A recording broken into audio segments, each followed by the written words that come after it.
I'm Basil, 32, a software engineer from Boston who once thought family meant unconditional support. That illusion shattered when my sister Eliza's wedding text arrived. "You're not invited to the wedding. Goodbye, loser." Worse, my mom Catherine added a heart emoji in agreement. After years of financing their lifestyle, I simply replied, "Perfect. Then I'll remove my payments from the account." They laughed it off in our group chat, mocking my empty threat. By morning, their amusement transformed into panic. Before I continue this story of betrayal and redemption, where are you watching from? Hit that like and subscribe button to see how I turned my family's ultimate rejection into the wake-up call they never expected. Growing up in a modest brick townhouse in Dorchester, Boston, our family wasn't wealthy, but we had each other. My childhood memories are filled with the smell of Mom's Sunday pot roast, Dad's hearty laugh during Patriots games, and Eliza's small hand in mine as we navigated our neighborhood adventures. We weren't just siblings. We were each other's best friends and confidants.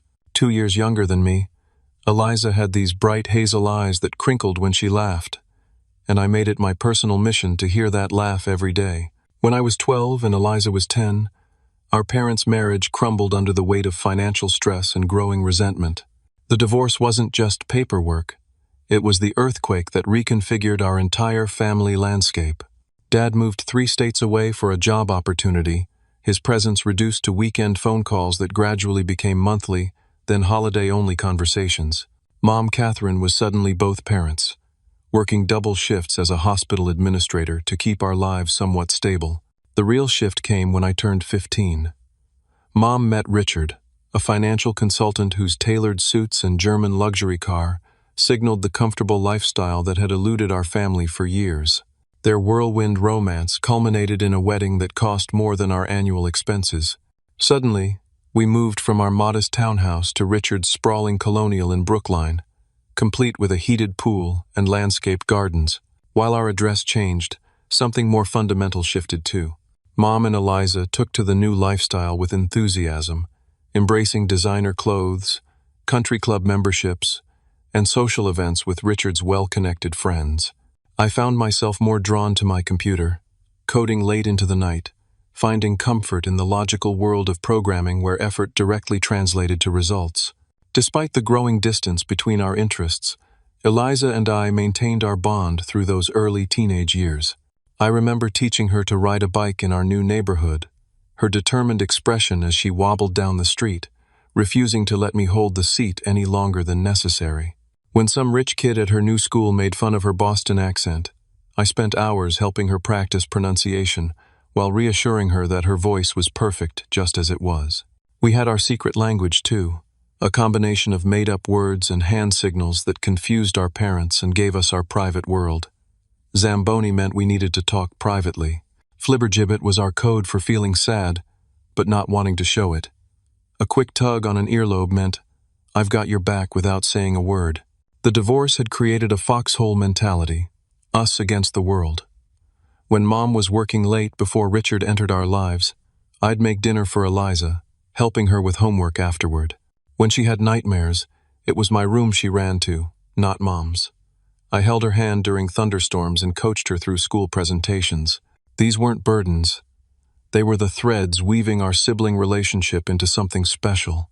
College applications marked the beginning of the real separation. I focused on computer science programs with strong scholarship opportunities, understanding that even with Richard in the picture, I wanted financial independence. Meanwhile, Eliza set her sights on exclusive private colleges with prestigious social connections. Mom and Richard encouraged her ambitions, while my practical choices earned raised eyebrows at family dinners. When I received a partial scholarship to MIT, I still needed to work nearly full-time to cover the remaining tuition and living expenses. Despite my own financial struggles, when Eliza enrolled at an expensive liberal arts college in Vermont, I automatically set up a monthly transfer to help with her books and spending money. It wasn't a huge amount, $300 from my campus IT job and weekend work at a local tech repair shop, but it represented countless hours of work. Our first real argument about money came during her sophomore year. She called asking for an emergency $1,000 for a spring break trip to Cancun with her new sorority sisters. When I explained that I couldn't afford it while paying my own rent and tuition, her response stunned me. "But you're so good with computers. Can't you just make money appear or something?" Richard says tech people are all rolling in cash. This trip is really important for my social standing. That conversation revealed how completely disconnected our worlds had become. Still, wanting to maintain our relationship, I set up a joint family account where I deposited a portion of my earnings each month, ostensibly for emergencies, family gifts, and shared expenses. Mom, Richard, and Eliza were all on the account, a gesture of trust and continued commitment to our family bond, despite the growing differences in our values. Those college years taught me something important about family, that sometimes love means continuing to show up, even when the relationship becomes increasingly one-sided. I held on to the memories of my little sister's hand in mine, hoping the core of our connection would survive the transformation of our family dynamic. After graduating with honors from MIT, I joined a promising tech startup, developing innovative mobile payment solutions. The company culture was electric. Brilliant minds working 18-hour days fueled by passion and ramen noodles, convinced we were building the next revolutionary platform. My starting salary was modest, but the equity package held the promise of significant wealth if we succeeded. I lived in a cramped studio apartment with second-hand furniture, pouring everything into this career gamble. 8 months later, our primary investor pulled out, and the company collapsed overnight. Suddenly unemployed with Boston rent due and student loans entering repayment, I faced my first real financial crisis. Mom suggested I move back to the Brookline house, but Richard's conditions made it clear I wouldn't be welcome unless I contributed appropriately and followed their house rules, despite being 23 years old. Instead of accepting their conditional help, I took 3 contract jobs simultaneously: day coding for an insurance company, evening remote work for a West Coast startup, and weekend IT support for local businesses. Those months of grinding taught me self-reliance in ways my education never could, sleeping just 4 hours nightly while building my professional network and savings. The breakthrough came unexpectedly. A bug-fixing contract led to a conversation with a senior developer who recognized my potential. Within weeks, I joined his team at an established tech company with a competitive salary and comprehensive benefits. My innovative approach to solving a critical database vulnerability earned me rapid promotion to senior developer within 18 months. While my career flourished, I maintained my modest lifestyle, driving the same reliable Honda I'd had since college and living in a comfortable but unassuming apartment. My priorities were building substantial savings, investing wisely, and continuing to help my family, values that increasingly conflicted with my family's focus on status and appearances. My financial arrangements with them evolved as my income grew. Mom had developed chronic migraines requiring specialized treatment not fully covered by insurance, so I set up automatic monthly payments to her medical account. When Eliza graduated with substantial student loans despite Richard's contribution, the experience of her exclusive school had apparently required every possible extracurricular expense. I quietly assumed payments for half of her debt burden. The family vacation fund was another significant expense. Each year, Mom, Richard, and Eliza planned elaborate international trips, Mediterranean cruises, African safaris, Asian tours, with the understanding that I would contribute a third of the cost. Curiously, the actual invitations to join these trips rarely materialized. When they did, scheduled dates mysteriously conflicted with my immovable work commitments, or the planned activities centered around Richard's business connections with little consideration for my interests.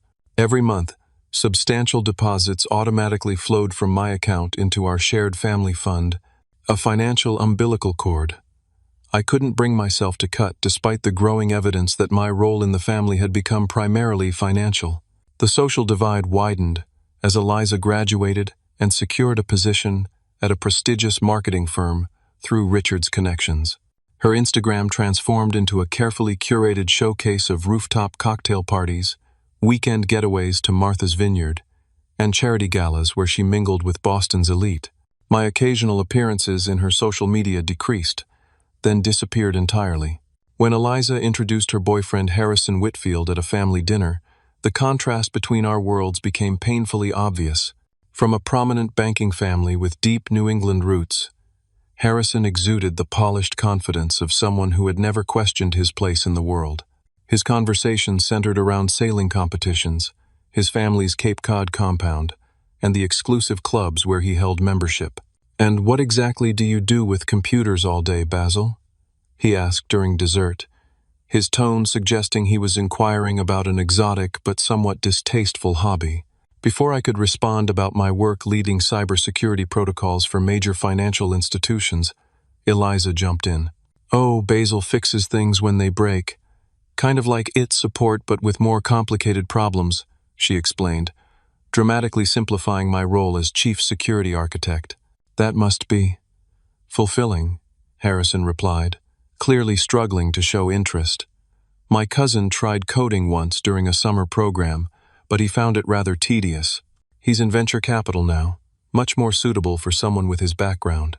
These family dinners became exercises in restraint, as I weathered subtle put-downs about everything from my career choice to my clothing preferences. Mom and Richard would exchange glances when I mentioned my recent promotion or project success, their congratulations feeling perfunctory compared to the effusive praise lavished on Eliza's minor workplace accomplishments. The warning signs of their growing resentment became impossible to ignore.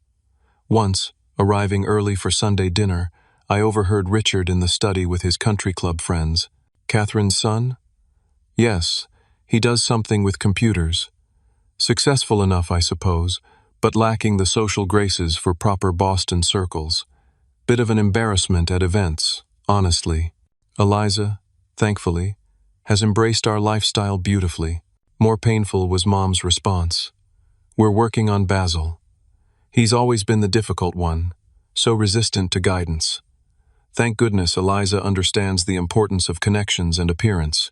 Despite these hurtful revelations, I continued attempting to maintain our family relationship, sending thoughtful birthday gifts, remembering important anniversaries, and providing support whenever asked. For Christmas, I spent weeks programming a digital family photo frame for Mom that automatically updated with new family pictures, only to later discover it hidden in a guest room closet, apparently not fitting the living room's carefully designed aesthetic. The previous Thanksgiving became a turning point in my understanding of my family status.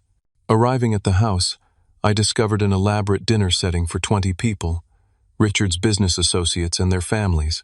Despite being the son of the hostess, I found my name card at a folding table in the adjoining sunroom with the children under 12.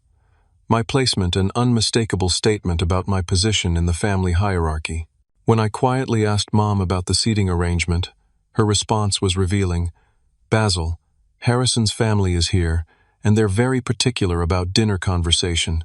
We thought you'd be more comfortable away from all the business and social discussions." The message was clear. I was a potential embarrassment, best kept away from important connections. That night, driving back to my apartment, I realized how dramatically our family dynamic had shifted. The brother who had once been his sister's hero and protector had become an inconvenient relation to be managed and marginalized, valued for financial contribution but not for presence or personality. The engagement announcement came through a mass email rather than a personal call. "Eliza Mercer and Harrison Whitfield are delighted to announce their engagement." The attached photo showed them on the deck of a yacht, the Boston skyline glittering behind them as Eliza displayed a diamond ring that probably cost more than my annual salary. I immediately called to congratulate her, but the call went to voicemail. My text received a brief, "Thanks, so excited," response 3 days later. The engagement party invitations went out to nearly 200 people, with mine conspicuously absent. After waiting a week, I finally called Mom. "Oh, Basil, I'm sure your invitation just got lost in the mail," she said, her voice carrying that artificial brightness that had become her standard tone with me. "Of course you're invited. It's at the Whitfield estate in Manchester by the sea this Saturday. Black tie, of course. And Basil, please wear that navy suit we got you for Christmas, not your usual." Choices. The engagement party was an exercise in navigating social exclusion. Waiters circulated with champagne and hors d'oeuvres among Boston's elite, while I stood awkwardly alone, recognizing no one. When I finally found Eliza surrounded by her sorority sisters, her greeting was brief and distracted. "Basil, you made it. Have you met? Actually, everyone's busy right now. Maybe catch up later?" She was gone before I could respond, disappearing into a crowd of people who apparently warranted more attention. Harrison's parents, Theodore and Margaret Whitfield, epitomized old Boston money, poised, polished, and subtly intimidating. When Mom eagerly introduced me, their assessment was immediate and dismissive. "The programmer brother?" "Yes." Theodore nodded, his handshake brief.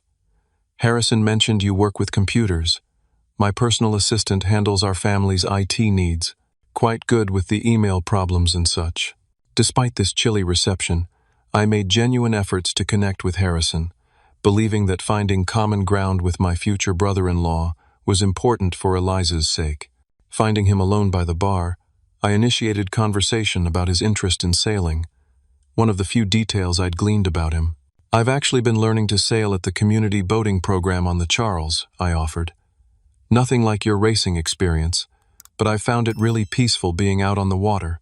Harrison seemed momentarily surprised by the common interest, and for 20 minutes, we had what felt like an authentic conversation about navigation techniques and favorite sailing spots along the Massachusetts coast. It was the longest interaction I'd had with any family member that evening, and it left me cautiously optimistic about potential friendship with my new brother-in-law. That brief connection made the subsequent wedding planning exclusion even more confusing. Initial discussions had centered around what Eliza described as an intimate family ceremony at a historic Boston church, followed by a reception for close friends and family. "I'm thinking 60 people maximum," she had said during a rare Sunday visit to my apartment, something meaningful rather than showy. Wanting to support this vision, I immediately offered financial help. "I'd like to contribute to your wedding fund. Maybe I could cover the photographer or the flowers, whatever would be most helpful." Eliza had seemed genuinely touched. "That's really sweet, Basil. Let me talk to Harrison and figure out where we could use the help." Within weeks, the intimate family ceremony morphed into an extravagant 3-day event as the Whitfields became increasingly involved. The guest list exploded from 60 to 300 people. The historic Boston church was abandoned in favor of the Whitfields' exclusive country club. The modest reception became a black-tie gala requiring a professional event planning team. My offers to help with specific expenses went unanswered. Planning meetings happened without my knowledge. When I asked Mom about wedding developments, her responses became increasingly vague. "Oh, it's all coming together beautifully. The Whitfields have such exquisite taste. Margaret has really taken Eliza under her wing with all this." As Eliza transformed into what her bridesmaids affectionately termed bridezilla mode, the financial expectations from family members grew correspondingly. Richard casually mentioned at dinner that the Mercer family would be covering the rehearsal dinner, an event that had expanded from a simple family meal to a formal affair for 75 people at one of Boston's most expensive restaurants. "We're all contributing appropriately to make this special for Eliza," Mom added, with a pointed look in my direction. "Family image is so important at events like this." "I've already offered to help," I reminded them. "Eliza hasn't told me where my contribution would be most useful." "Well, perhaps something will come up," Richard replied dismissively. "Though Harrison's family is handling most of the significant elements, they have certain standards, you understand." The materialistic focus of the wedding planning increasingly overshadowed any genuine celebration of Eliza and Harrison's relationship. Conversations centered entirely around designer dresses, premium alcohol selections, celebrity florists, and which guests represented important social connections. Not once did I hear anyone discuss the couple's future plans, shared values, or the meaning of the commitment they were making.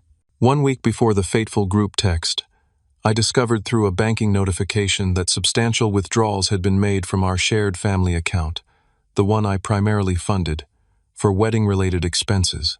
Further investigation revealed payments to a luxury transportation service, custom wedding favors, and deposits for bridesmaids' accommodations at a 5-star hotel. That evening, I called my best friend Derek, seeking perspective before confronting my family. "They're using your money without even telling you, while simultaneously excluding you from everything," Derek summarized. Bro, you realize this is completely messed up, right? You need to set some serious boundaries. They're still my family, I said, the justification sounding weak even to my own ears. Family doesn't treat family like an ATM, Derek countered. When was the last time any of them asked about your life, your work, your relationships? Hell, do they even know what you actually do for a living? His questions hit uncomfortably close to home. When was the last meaningful conversation I'd had with any of them? When had they shown interest in my life beyond financial contributions? Deciding to address the situation directly, I texted Eliza requesting coffee to discuss my role in the wedding. Her initial response was enthusiastic, suggesting we meet at a cafe near her apartment. The day before our scheduled meeting, she canceled. Sorry, emergency cake tasting with Harrison's mom. Reschedule soon. No alternative date was offered. My follow-up text asking specifically about the shared account expenses went unanswered. 3 days later, the message arrived that would permanently alter our family dynamic. The notification appeared on a Tuesday evening as I was finishing a complex security protocol implementation for a major client. A new message in the family group chat: Mom, Richard, Eliza, and me. Opening it revealed a paragraph from Eliza that hit like a physical blow. Basil, after careful consideration with Harrison and his family, we've decided you won't be receiving an invitation to the wedding. Your awkwardness at social events, inappropriate conversation topics, and general inability to fit in with our circles would create uncomfortable situations for important guests. This is a crucial networking event for Harrison's career and my future social standing. Goodbye, loser. The message was shocking enough, but what followed was worse. Mom immediately replied with a heart emoji. Richard added, "Completely understandable decision, princess. Your day should be perfect without complications." Several laughing emojis from both followed. They were actively enjoying this cruel exclusion. I stared at the screen. The familiar family chat suddenly transformed into a firing squad. My hands physically shook as the implications sank in. After years of financial and emotional support, after helping raise Eliza through our parents' divorce, after working multiple jobs to contribute to her education, I was being discarded because I might embarrass them in front of important people. My immediate reaction wasn't to respond emotionally. Instead, I methodically began reviewing bank statements and financial records, systematically cataloging every contribution I'd made to the family over the past decade. The total was staggering. Nearly $200,000 in direct contributions, not including gifts, emergency expenses, and the ongoing payments for Mom's medical treatments and Eliza's student loans. With this information compiled, I called Angela, a close friend from college who had witnessed the gradual deterioration of my family relationships. "This is beyond toxic, Basil," she said after I read her the messages. "This isn't just excluding you from a wedding. This is them telling you exactly how they see you, as someone they're ashamed of, whose only value is financial. You know what you need to do. If I respond emotionally, they'll just use it to further justify excluding me," I reasoned aloud. "They'll say I'm unstable or difficult." "Then don't give them ammunition," Angela advised. "Hit them where it actually matters to them." After considering various responses, I typed a single line: "Perfect. Then I'll remove my payments from the account. Best wishes on your special day." The response was immediate and revealing. Eliza replied first, "Lol, whatever, Basil. Your tiny contributions are hardly essential. Harrison's family is covering everything important anyway." Mom chimed in, "Don't be childish, Basil. Family has responsibilities regardless of personal feelings." Richard added, "Classic tantrum when you don't get your way." This is exactly why Eliza made the right decision. Instead of engaging further, I set my phone aside and opened my laptop. Over the next 3 hours, I systematically dismantled the financial support structure I'd built for them. I canceled automatic transfers to the shared account. I contacted my bank to remove my name from joint accounts, after transferring my portion of the funds. I suspended payments on Eliza's student loans and Mom's medical expense account, after calculating exactly how much I had contributed beyond my fair share. For each account, I set up automated emails that would deliver detailed records of my past contributions, along with notification of the terminated support. These were scheduled to send at 7 the following morning, early enough to ensure they'd see them before starting their day, but allowing me a night of uninterrupted reflection. That evening became a journey through family history as I sorted through old photographs and mementos. A crayon drawing Eliza had made when she was 8. Best brother ever scrawled in childish handwriting above stick figures holding hands. The MIT acceptance letter I had shown Mom with such pride, only to receive a distracted, "In the Lizas. That's nice," dear as she focused on Eliza's prom dress fitting. Near midnight, my phone rang. Uncle Frank, Mom's brother, and the only family member who had consistently shown genuine interest in my life. Unlike Richard, Frank had built his construction business from nothing, understanding the value of hard work and authenticity. "Just heard about the wedding situation from your mother," he said without preamble. "She's trying to spin it," but I read between the lines. "You doing okay, kid?" For the first time since receiving the text, I allowed myself to acknowledge the emotional impact. "Not really, Uncle Frank. I think I've been fooling myself about my place in this family for years. You've been buying their affection, and that never works," he said bluntly. "Catherine changed when she married Richard. Eliza followed her lead. But you stayed true to yourself, and that makes them uncomfortable. Reminds them of choices they've made." "I'm cutting them off financially," I admitted.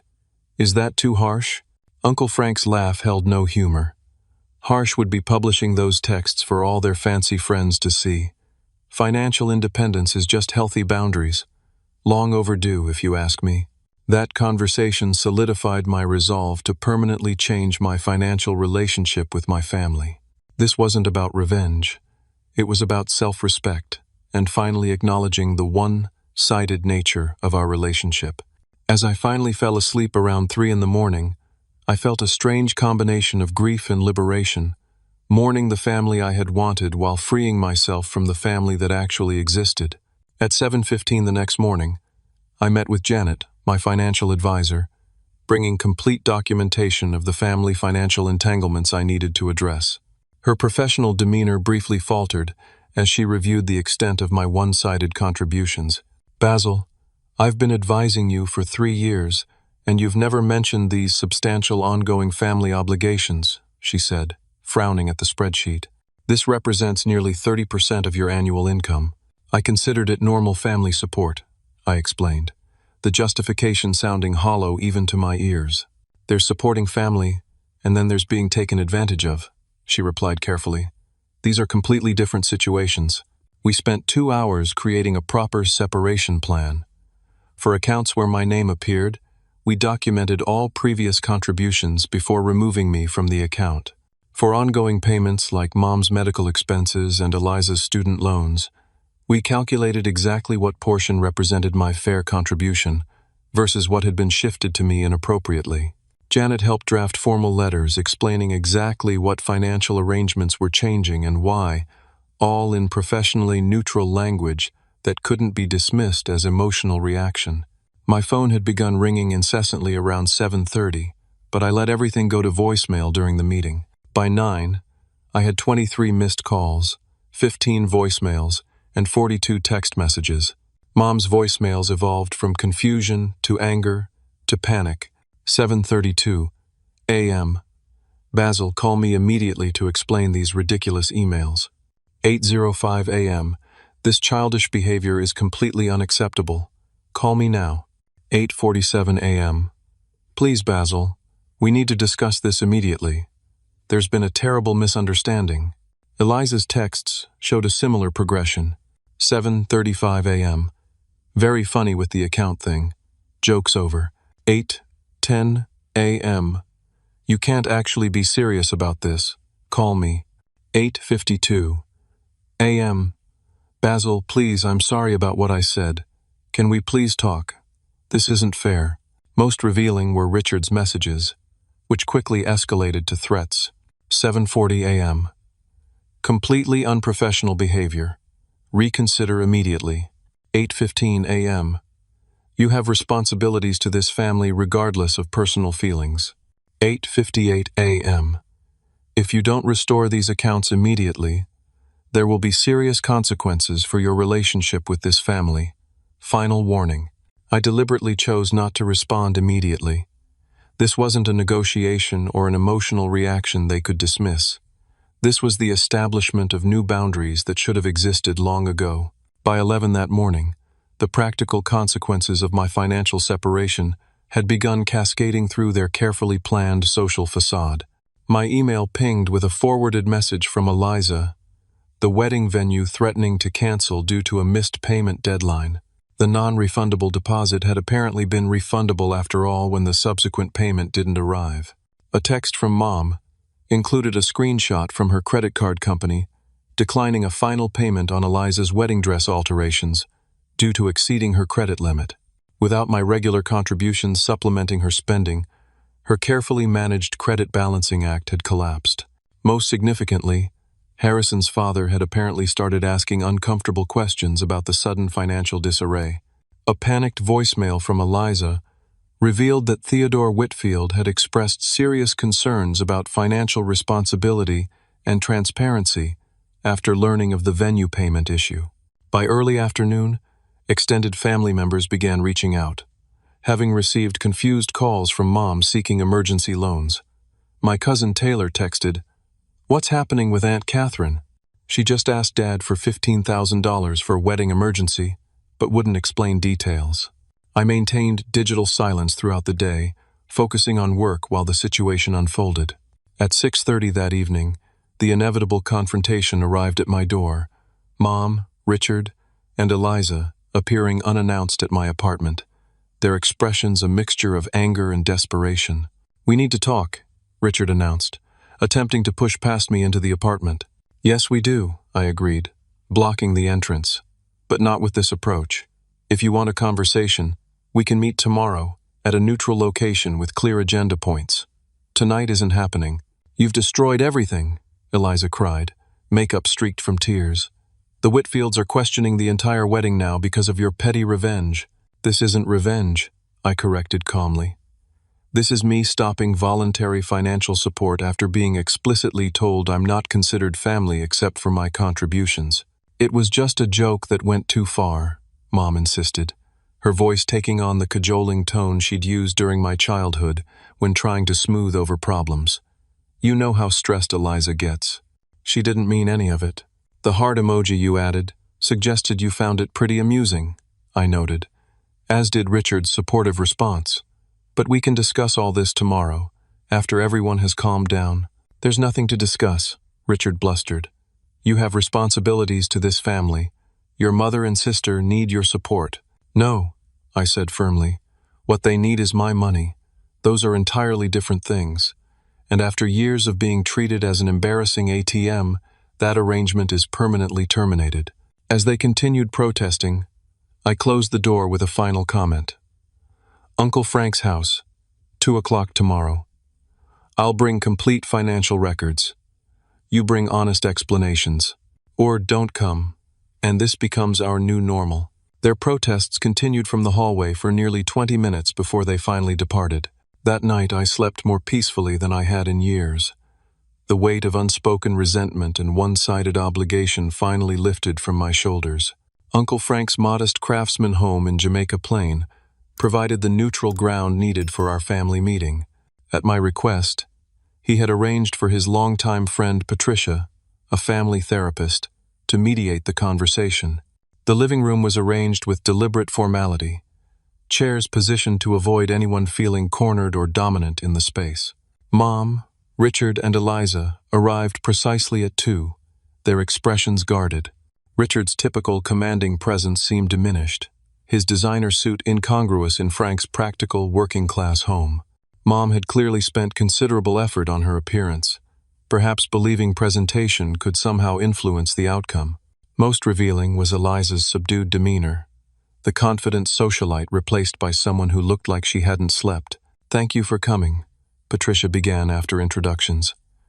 "Basil has asked for this mediated conversation to address long-standing family dynamics that have reached a breaking point. We'll establish some ground rules. Each person will have uninterrupted time to speak. We'll focus on specific behaviors rather than character judgments, and everyone agrees to consider perspectives different from their own. Can we all commit to these principles? After reluctant nods from my family, I opened my laptop and connected it to Frank's TV, displaying a carefully organized presentation.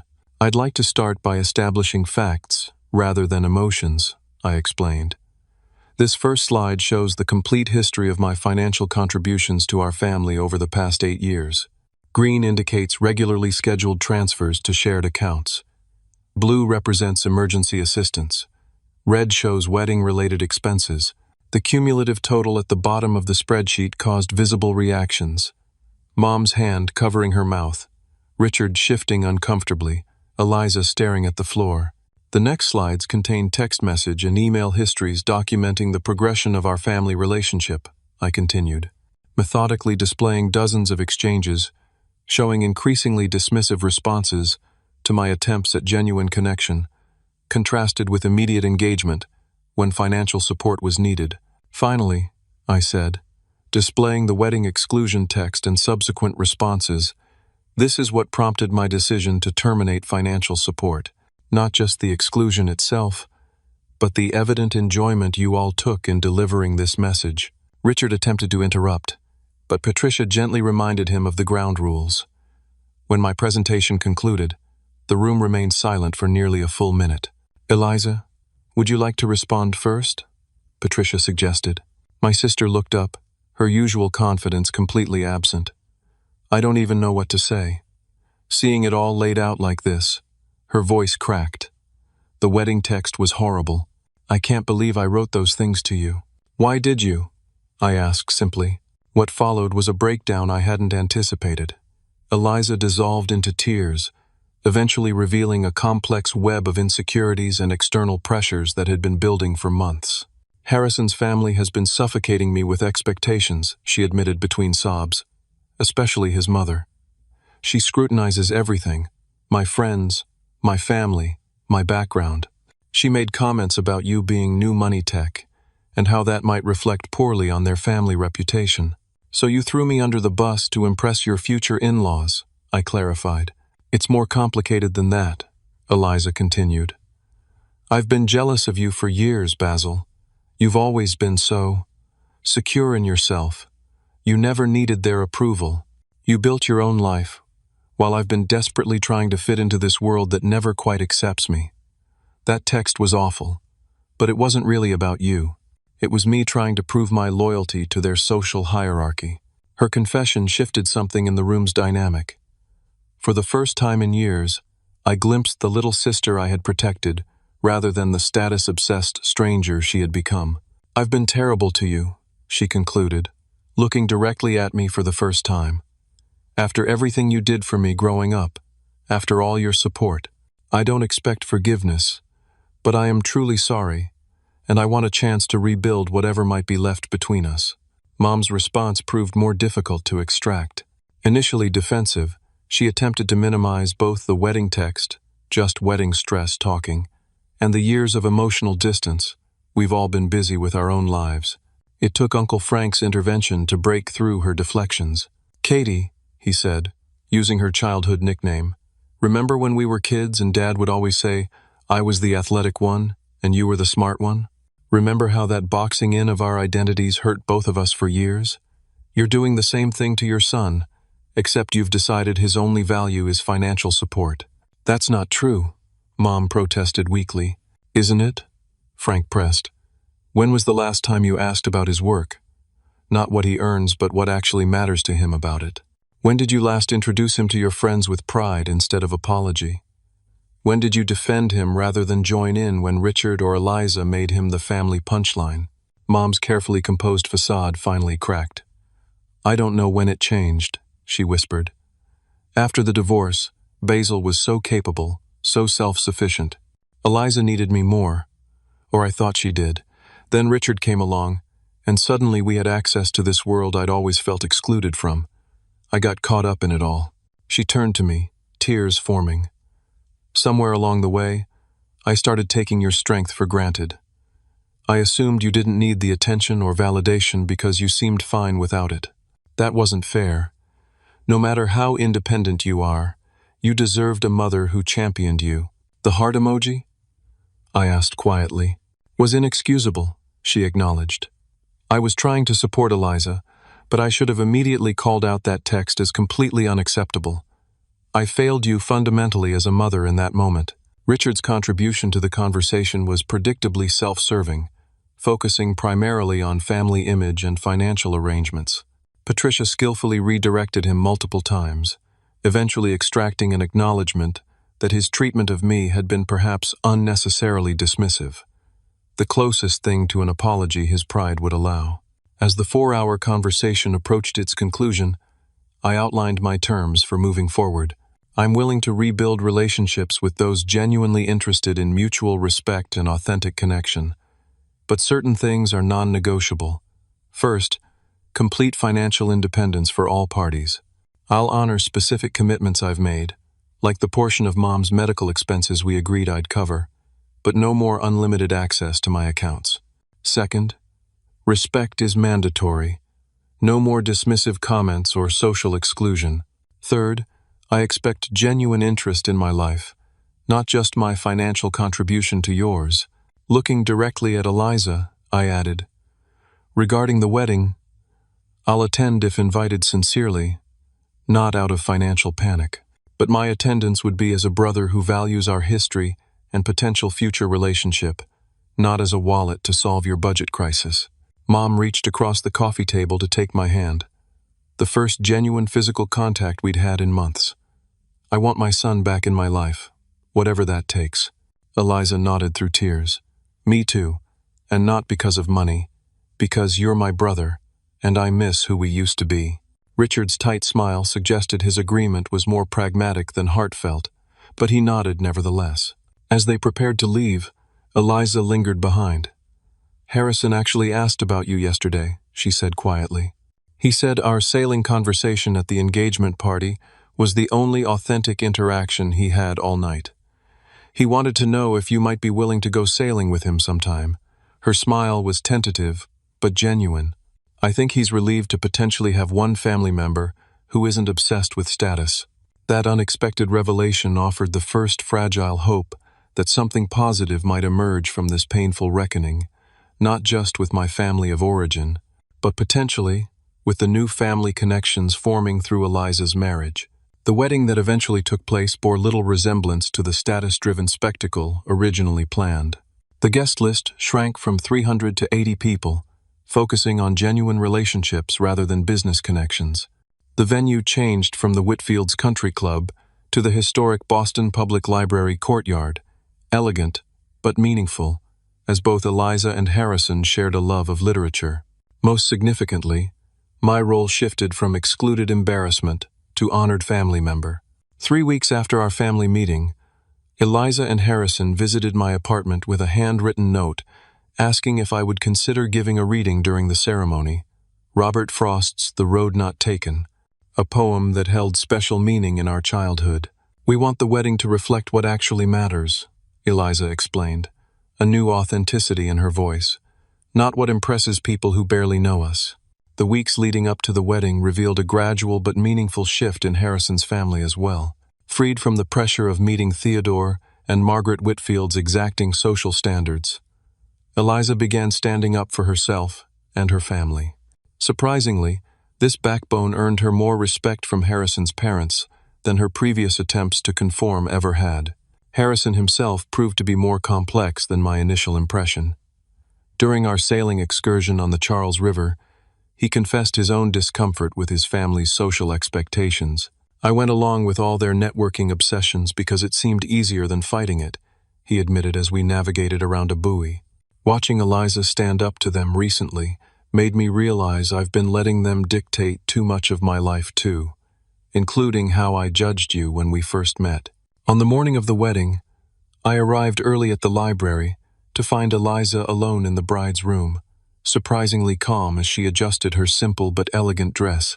"Remember when we were kids and I made you play wedding with my stuffed animals?" she asked, smiling at the memory. "You always insisted on changing the traditional vows to include promises about always having ice cream in the freezer and never making the other person eat Brussels sprouts. Critical foundations of any successful marriage," I replied, returning her smile. I was so focused on the perfect wedding that I nearly forgot about the actual marriage part, she said, suddenly serious. Thank you for forcing me to confront who I was becoming. Even though it was painful, you probably saved not just our relationship but my relationship with Harrison too. Mom made her own attempt at reconciliation, arriving with a small blue box. Something borrowed, she explained, opening it to reveal Dad's cufflinks, the ones he had worn at his own wedding. I've kept these all these years. He would want you to wear them today as you stand up for your sister.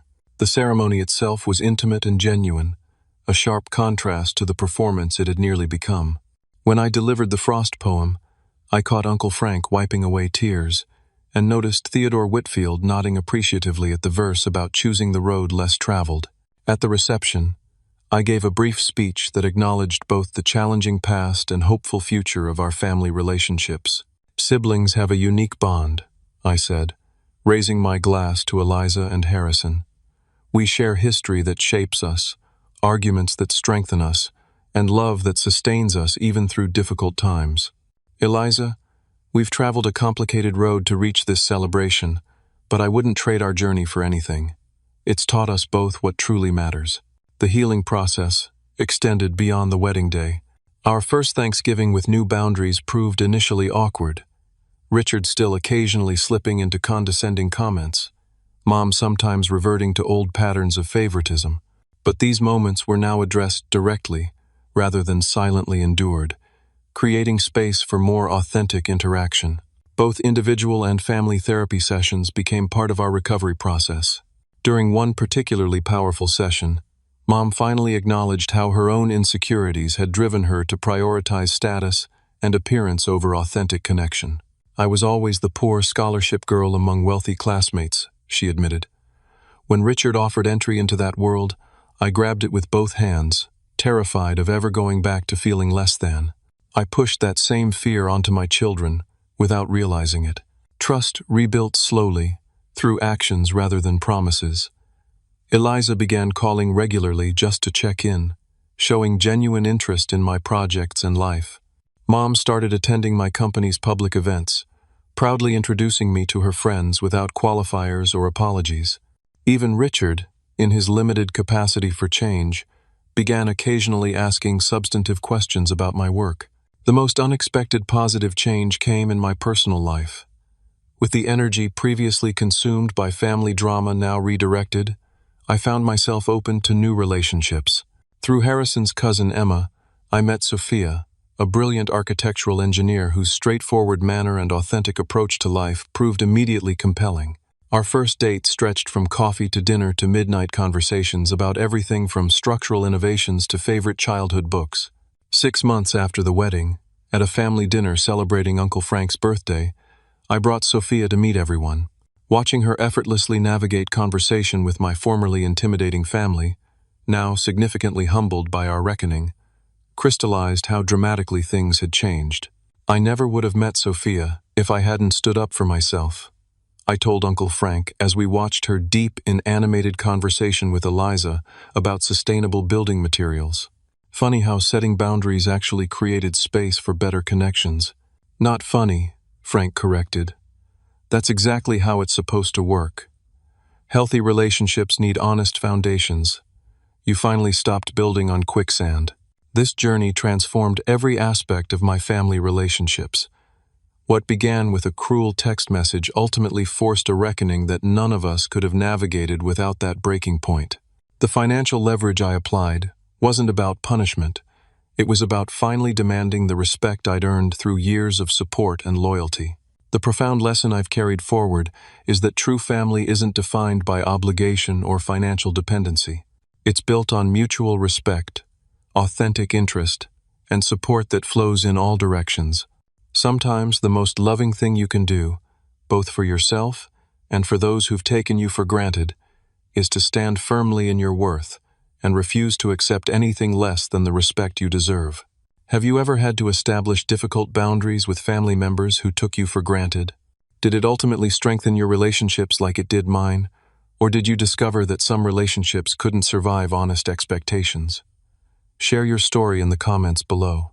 And if this journey of standing up for yourself resonated with you, please hit that like button and subscribe for more authentic stories about navigating complicated family dynamics. Remember, sometimes the hardest conversations lead to the most meaningful connections. Thank you for listening to my story.